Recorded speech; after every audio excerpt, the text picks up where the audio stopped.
Haleluya, salam, salam berkat sukacita buat saudaraku sekalian.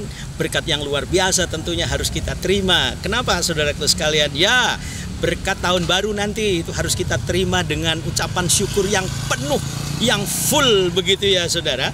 Karena kita diberikan anaknya yang tunggal, yaitu Tuhan Yesus Kristus, agar supaya kita tahu bahwa pengharapan utama itu telah datang buat kita. Pengharapan untuk meraih sebuah keberhasilan itu telah datang buat kita. Kehadiran Tuhan di dunia ini untuk menyelamatkan kita juga sudah kita terima, dan Tuhan telah lepaskan buat kita sebagai satu anugerah yang besar.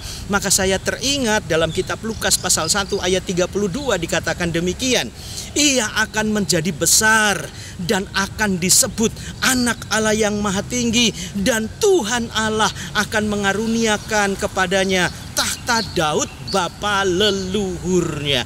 Dia disebut sebagai Anak Allah yang Maha Tinggi. Wow, ini adalah Tuhan Yesus saudara. Jadi kalau dia disebut sebagai Allah yang Maha Tinggi, berarti dia adalah Tuhan yang tidak perlu lagi kita ragukan. Dia adalah itu sendiri yang menciptakan langit dan bumi. Dan kalau ia datang untuk menyelamatkan kita, bahwa kita sudah masuk dalam garis atau rencana Allah yang sempurna. Sehingga perjalanan-perjalanan hidup kita itu ada pada pengiringannya Tuhan, ada pada penyertaannya Tuhan. Anak Allah yang Maha Tinggi sebutannya itu saudara, yaitu Yesus Kristus Tuhan, akan membawa kita kepada hal-hal yang mengagumkan yang disiapkan oleh Tuhan. Mari kita belajar bersyukur dan berterima kasih atas segala berkat-berkat yang Tuhan berikan buat kita. Jangan mengeluh, jangan berputus asa, janganlah hati kita lantas membelakangi Tuhan saudara.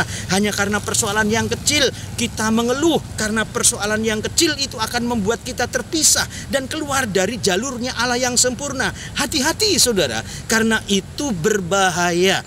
Kalau Tuhan sudah memberikan jalannya buat kita, ikuti saja jalan Tuhan. Dan kalau Tuhan membawa masuk kita di tahun yang baru, ikuti saja jalan Tuhan saudara. Karena pengalaman-pengalaman tahun-tahun yang lalu saudara membuat kita kagum atas rencananya. Biarlah rencana Tuhan yang mengagumkan itu saudara tidak boleh kita sia-siakan. Anak Allah yang Maha Tinggi itu biarlah berkuasa atas hidup kita, dari seluruh eksistensi kita, dari ujung rambut sampai telapak kaki. Dan biarlah berkat Tuhan itu kita terima dengan sukacita dan penuh ucapan syukur. Sukses buat saudara, maju terus, dan Tuhan Yesus memberkati. Haleluya.